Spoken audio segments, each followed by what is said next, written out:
अमनप्रीत जी हमारे पास हमारे साथ जुड़ गए हैं, वो ऑडियो पे ही जुड़े हुए हैं हमारे साथ पेरिस से। अमनप्रीत जी, क्या एग्जैक्ट अपडेट है? हम सब लोगों का दिल टूटा हुआ है, सब इमोशनल है, पूरा देश भावुक है। प्लीज अपडेट बताएं पेरिस ओलंपिक से। जी आप डेट तो आप पहले बता चुके हैं। जो होना था ये काफ़ी दुखद है और ये एक्सेप्ट करना पड़ेगा शायद सबको, क्योंकि मैं यूडब्ल्यूडब्ल्यू के रूल्स पढ़ रहा था तो उसमें ये लिखा हुआ है कि आपको पहले दिन भी वेइन करना होता है और दूसरे दिन भी वेइन करना होता है, और आपको ये इंश्योर करना होता है कि आप उस वे स्केल में जितना आपको अलाउड है आप उस लिमिट में रहें। तो ये पता चला कि आज जब सुबह वेइन हुआ तो 100 ग्राम वेट ज़्यादा था विनेश का।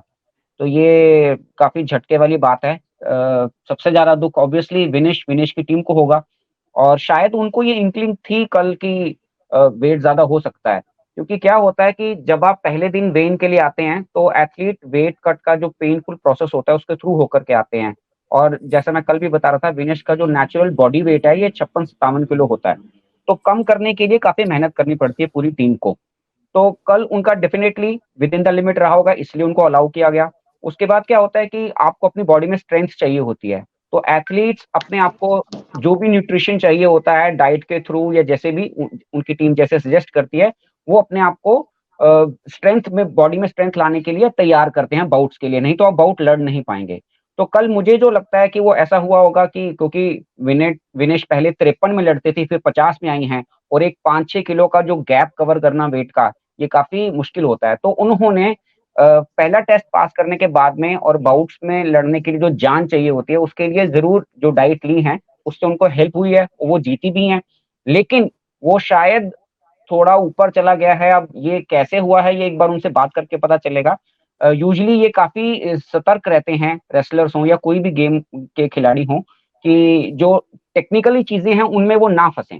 तो कल जो हमको लग रहा है कि शायद उनको थोड़ी-सी ये इन्कलिंग थी कि वो ओवरवेट हो सकती हैं, क्योंकि जब सेमीफाइनल बाउट हुई और वो अरीना छोड़ने से पहले वहीं एथलीट एरिया के बाहर स्किपिंग कर रही थी। स्किपिंग कर रही थी, स्ट्रेचिंग कर रही थी, और ये भी पता चला है कि रात भर उनकी टीम ये कोशिश कर रही थी कि जब सुबह वो वेइन के लिए जाएँ, तो उनका वेट सही आ जाए। लेकिन कोशिश मुझे लग रहा है कि यहाँ पर थोड़ी उनकी नाकामयाब हुई है। और डेफ़िनेटली ये आज अभी मेरी बात हुई, जो नेशनल कोच हैं वीरेंद्र धैया, वो ये कह रहे थे कि जैसे किसी घर में मौत हो गई होती है, ऐसा माहौल यहाँ पर हो गया है। नहीं, क्योंकि जाहिर सी बात है जी, अमनप्रीत जी, जाहिर सी जी, बात है कि बिल्कुल ऐसा ऐसा माहौल पूरे देश भर में है। मैं जी। अमन जी आपसे ये पूछना चाहता हूं कि क्वालिफाई करने का नियम क्या होता है? हर मैच से पहले वजन लिया जाता है? वो वजन कितना होना चाहिए? क्या उस वजन में कुछ ग्रेस होता है या कोई ग्रेस की गुंजाइश नहीं होती? इसको आप कैसे अपील कर सकते हैं अगर करना चाहें तो? ये सारी चीजों के बारे में थोड़ा सा बताइए, द नहीं, प्रोसेस, द प्रोसीजर। हाँ, प्रोसेस यही है कि जैसे विनेश की कैटेगरी की ही बात करेंगे तो 50 किलो के वज़न में आप लड़ रहे हैं, आपको 50 किलो के वज़न के बीच में ही रहना होता है। जो दूसरे इंटरनेशनल टूर्नामेंट्स होते हैं कई जगह, जैसे कोई रैंकिंग सीरीज़ टूर्नामेंट हुआ या कोई ग्रां प्री टूर्नामेंट हुआ, उसमें आपको 2 किलो तक का या 1 किलो तक का एक ग्रेस मिलता है। और खासकर जो हमारे ट्रायल्स होते हैं इंडिया में भी, वहाँ पर भी आपको एक 2 किलो के वज़न तक का ग्रेस मिलता है। लेकिन यहाँ पर कोई गुंजाइश नहीं, जहाँ इतना बड़ा इवेंट हो रहा है और सभी अपनी तैयारी के साथ आते हैं, आपको भी विद इन द लिमिट ही रहना होता है। तो आपको 50 के बीच ही रहना है। आप उससे अगर ओवर जाएँगे तो आप डिस्क्वालीफाई हो जाएँगे, और आपको हर बाउट से पहले वेट नहीं करना होता है। ये कॉम्पिटिशन 2 दिन चलता है एक वेट कैटेगरी में, जैसे विनेश का कल स्टार्ट हुआ, तो कल बाउट से पहले सुबह उनको वेट लिया गया होगा, वो विदिन 50 रही होंगी, उनको अलाउ किया गया। लेकिन इसका मतलब ये नहीं है कि फर्स्ट राउंड जीतने के बाद दूसरे राउंड से पहले भी उनको वेट देना है या तीसरे के बाद भी वेट देना है, नहीं। 2 दिन वेट होगा, पहले दिन, और उसके बाद अगर आप मेडल राउंड बनाते हैं, आप यहाँ रेपेचेज राउंड में पहुँच जाते हैं, तो अगले दिन आपको सुबह फिर से जाकर के वहाँ पर वेइ इन करना होता है, और आपको उसके अंदर ही रहना होगा। मैं आपको रूल पढ़ के सुना देता हूँ, यूडब्ल्यूडब्ल्यू का हाँ, एक प्लीज रूल है। प्लीज हाँ, वो प्लीज कहता है बताइए। If if an athlete does not attend or fail the weigh-in, he or she will be eliminated from the competition and ranked last without rank। यानी कि यहाँ पर शीर्ष पर पहुंचने के बाद भी विनेश को इस कैटेगरी में सबसे नीचे वाला रैंक दिया जाएगा, because she has been disqualified. Right. ये बहुत ही यूडब्ल्यू सही। डब्ल्यू का रूल है। यूनाइटेड वर्ल्ड क्या UWW मतलब क्या हुआ? हाँ जी, United Wrestling? World World Wrestling, Wrestling. ये वर्ल्ड गवर्निंग बॉडी है। जैसे क्रिकेट को रेगुलेट करता है आईसीसी, ऐसे ही रेसलिंग को यूनाइटेड समझ वर्ल्ड रेसलिंग ये करते हैं, इसको regulate. And can we go in appeal? क्या हम अपील कर सकते हैं अपील ये कहते ऑलरेडी, हुए? अपील नहीं इसमें हो सकती है, क्योंकि ये आपकी जिम्मेदारी है कि आपको पहले ही बता दिया गया है। आप इसमें मतलब अपील किस चीज के लिए करेंगे? आप क्यों करेंगे अपील इसमें? आप इसमें अपील की कोई गुंजाइश ही नहीं है। ये रूल्स हैं और रूल्स फॉलो करने ही होते हैं, और ओलंपिक जैसे बड़े स्टेज पर तो कोई वैसे भी कुछ गुंजाइश नहीं है। लेकिन अमनप्रीत जी, मुझे ये बताइए कि ये रिस्पॉन्सिबिलिटी किसकी होती है एक कंटिंजेंट में कि आप एक खिलाड़ी के वजन पर लगातार नियंत्रण रखें? एक खिलाड़ी की अपनी तो जिम्मेदारी हुई, चलिए मान लिया, लेकिन उसके साथ साथ एक कोई और भी तो लोग होंगे ना सिस्टम में ये देखने के लिए कि जब सब चीज वजन पर टिकी हुई है तो वो तो top of the mind focus होना चाहिए। ये सबसे पहले तो जिम्मेदारी खिलाड़ी की ही खुद की होती है, और साथ में उनके, क्योंकि विनेश यहाँ अपनी टीम के साथ आई हैं, वो अपनी मर्जी के कोच लेकर आई हैं। वॉलर कोच हैं बेल्जियम के, वो हैं। और प्लस उनके साथ अश्विनी पाटिल हैं, फिजियो हैं, और वो भी उनको काफी समय से उनके साथ जुड़ी हुई हैं। तो ये टीम ऐसा नहीं है कि कोई लापरवाही के कारण ऐसा होता है, ये तो मैं बिल्कुल नहीं मानूंगा कि कोई लापरवाही हुई है। लापरवाही नहीं होता है, एक बॉडी टाइप होता है आपका, और वो बॉडी कैसे बिहेव करती है। आप अपने आप को बहुत ज्यादा कमजोर स्थिति में भी नहीं रख सकते हैं। आपको बॉडी में स्ट्रेंथ तो चाहिए ना, तो आपको खाना तो खाना पड़ेगा ही। ऐसा होता नहीं है, लेकिन ये ऐसा क्यों हो गया है ये बिल्कुल समझ से परे आ रहा है इसमें। क्योंकि विनेश कोई बच्ची नहीं है कि वो जूनियर लेवल लड़ रही है, या अभी नेशनल लेवल पे है, या फिर जो लोअर टियर के टूर्नामेंट हो रही है वो खेल रही है। वो ये इतने सालों से लगातार करती आ रही हैं। तो ऐसा नहीं है कि उनको मालूम ही नहीं था कि उनको क्या रिक्वायर्ड है। तो गलती किसी की नहीं कही जाएगी इसमें, ना तो विनेश की कही जाएगी। लेकिन अ, मुश्किल है, मतलब समझ नहीं पा रहे हैं कि इसको कैसे एक्सप्लेन किया जाए। बस ये है कि खिलाड़ी की जिम्मेदारी प्राइम ही मानी जाएगी यहाँ पर, और ऑफ कोर्स उनकी जो पर्सनल टीम है उन्हीं के ऊपर ये रहती है बात। अमनप्रीत जी, मुझे ये बताइए कि इससे पहले वो किस कैटेगरी में खेलती थी और क्या परिस्थितियां रहीं कि वो उस कैटेगरी में ना खेल करके इस कैटेगरी में खेलने आई, 50 केजी वाली? वो पहले तो 48 में ही खेला करती थी, फिर जैसे ज्यादा उम्र के साथ में और वजन के साथ बढ़ा, तो वो फिर 53 में कर गई थी स्विच। और 53 में स्विच करने के बाद उनको बहुत अच्छे रिजल्ट्स भी मिले, वर्ल्ड चैंपियनशिप के मेडल भी मिले। लेकिन उनको 50 में इसलिए आना पड़ा क्योंकि जब ये प्रोटेस्ट चल रहा था उस दौरान 53 कैटेगरी में अंतिम पंगल, जो कि आज लड़ने वाली हैं, उन्होंने क्वालिफाई कर लिया था ओलंपिक्स के लिए। तो विनेश के पास ऑप्शन नहीं था, या तो वो 53 में ही रहकर अंतिम पंगल को चुनौती देती ट्रायल्स में, उनको हरा करके 53 में लड़ती, या फिर वो 50 में चली जाती। तो उन्होंने दोनों ऑप्शन रखे थे, और अल्टीमेटली उन्होंने जब 50 में क्वालिफाई कर लिया तो फिर 53 उनको छोड़ना पड़ा। मुझे लग रहा है कि यहाँ पर हमारा क्या जो कंटिंजेंट है, पीटी उषा है वहां पर मुझे पता है कि इसका कुछ मतलब नहीं होगा, लेकिन फिर भी हम कुछ कर सकते हैं। कोई होप, अमन, कोई होप? नहीं, इसमें अब कुछ नहीं हो सकता है। Decision has already been made, और एक ऑफिशियल स्टेटमेंट भी आप लोग दिखा चुके हैं आईओए का जो बिल्कुल आया है। बिल्कुल। अभी ये कुछ नहीं हो सकता जी, इसमें we have to accept this. क्या कह सकते हैं मतलब। बहुत ही दुख की बात। वेरी थोड़ा सा सैड। अगर आप बता दें वहां पर और एथलीट्स क्या कह रहे हैं। कल अमनप्रीत जी, कल हमने देखा था कि नीरज चोपड़ा की तरफ से कितना पॉजिटिव और कितना हौसला बढ़ाने वाला बयान आया। आज एथलीट्स क्या कह रहे हैं और इंडिया के कितने सारे गेम्स हैं आज? उन्हीं की तरफ से नहीं, कल श्रीजेश भी हॉकी मैच के बाद भी उन्होंने भी बोला था कि Vinesh will do it, will get a gold. तो सिर्फ नीरज नहीं, श्रीजेश ने भी ये बात कही थी। जी और अभी तो यहाँ थोड़ा जल्दी है, यहाँ के समय के हिसाब से। तो इसलिए अभी सबसे मिलना नहीं हुआ है। सुबह के अभी 9:45 ही हुए हैं यहाँ पर। तो अभी जब जाना होगा और बात होगी तो फिर थोड़ा लेकिन इसमें जाहिर सी बात है कि सब लोग शॉक में, जैसे कि वीरेंद्र दहिया ने मुझसे कहा कि यहाँ ऐसा हो गया है कि जैसे घर में मौत हो गई होती है। और मुझे ये बता रहे थे कि टेलीफोन पर जब उनको WFI के प्रेसिडेंट संजय सिंह ने उनको बताया कि ऐसे हो गया है, तो वो बच्चे की तरह बिलक बिलक कर रो रहे थे कि ये हमारे साथ ऐसा हो गया है। तो डेफिनेटली ये काफी हार्ट ब्रेकिंग है for everyone in the Indian contingent, not just the wrestling contingent. Aman, एक खबर आ रही है, उसको आप भी कंफर्म करेंगे। विनेश फोगाट को हॉस्पिटलाइज किया गया है डिहाइड्रेशन की वजह से। ये हाँ, हाँ जी, ये खबर आ रही है।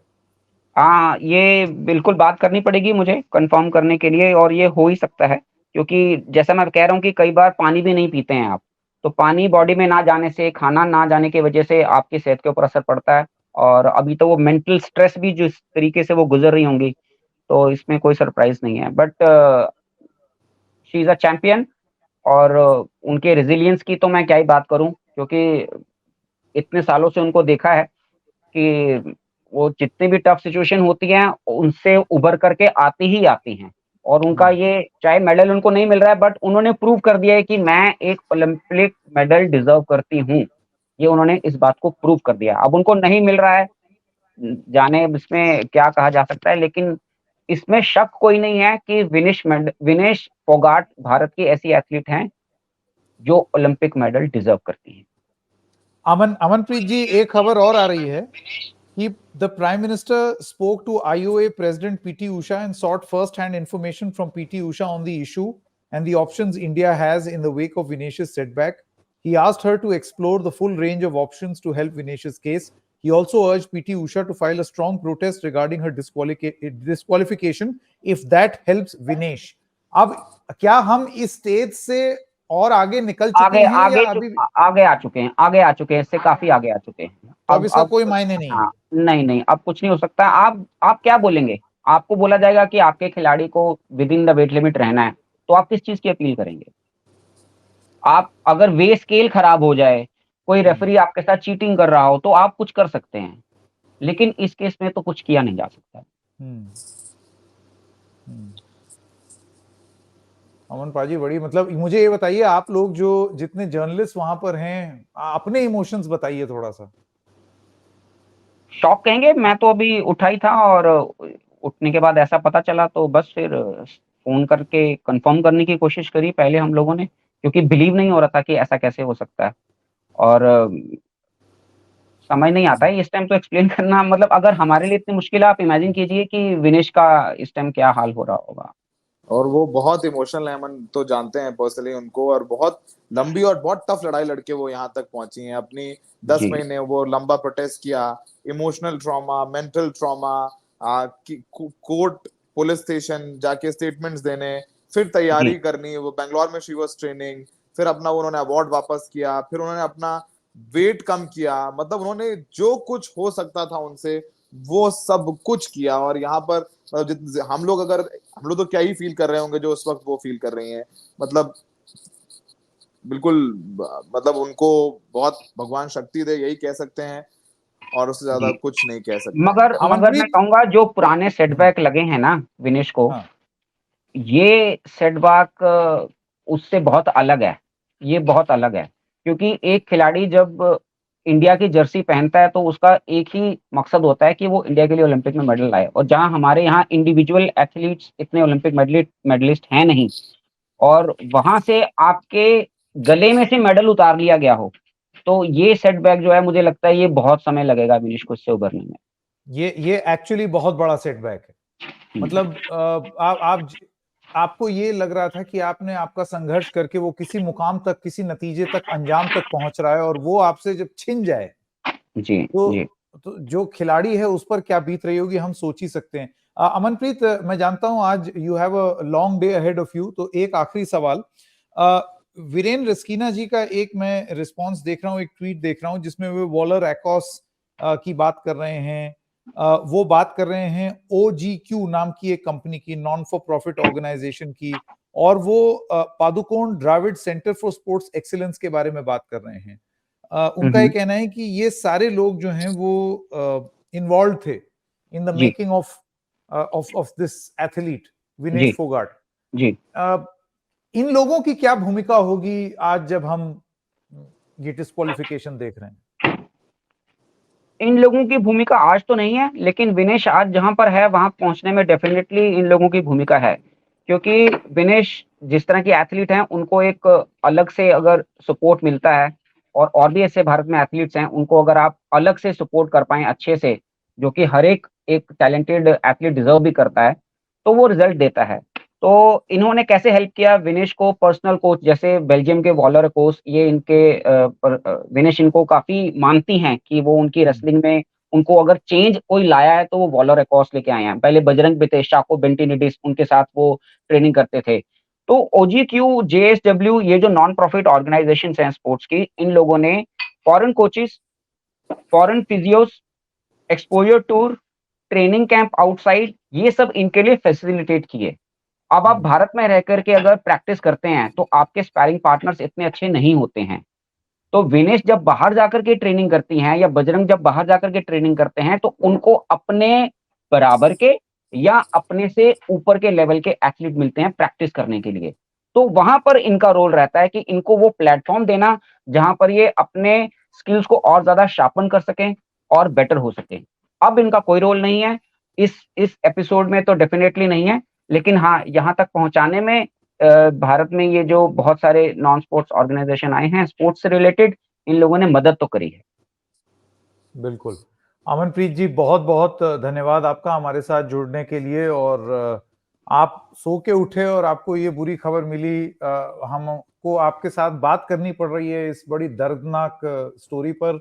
ये बहुत मुश्किल होता है कि अपने आप को आप बहुत ही डिस्पैशनेटली, इमोशंस हटा करके एक स्पोर्ट्स स्टोरी को आप कवर करें, और वो भी इस तरीके की, वो भी इस तरीके की कि कहाँ कल तक तो वो अगेंस्ट ऑल ऑड्स, मतलब उस तरीके की बात हम कर रहे थे, और आज देखिए अभी थोड़ी देर में अंतिम का मैच भी होना है, आप और मैं मूव ऑन कर जाएंगे, अंतिम भी मैच में बिजी हो जाएंगी। एंड हम लोग भी अब नेक्स्ट स्टोरी के लिए, नेक्स्ट इंडिया में जो भी मेडल आने वाला होगा या आने की उम्मीद होगी वहां पर मशगूल हो जाएंगे, सोचने लगेंगे। हाँ, लेकिन विनेश के लिए ये बहुत मुश्किल समय है। आई थिंक ये प्रोटेस्ट से भी ज्यादा मुश्किल समय इस टाइम विनेश के लिए होगा, उससे भी ज्यादा बड़ा। I agree with you Amanpreet ji, जी। बिल्कुल आपकी बात। बहुत बहुत धन्यवाद हमारे साथ पेरिस से जुड़ने के लिए। Thank you Amanpreet ji. Thank you Aman, thank you Aman.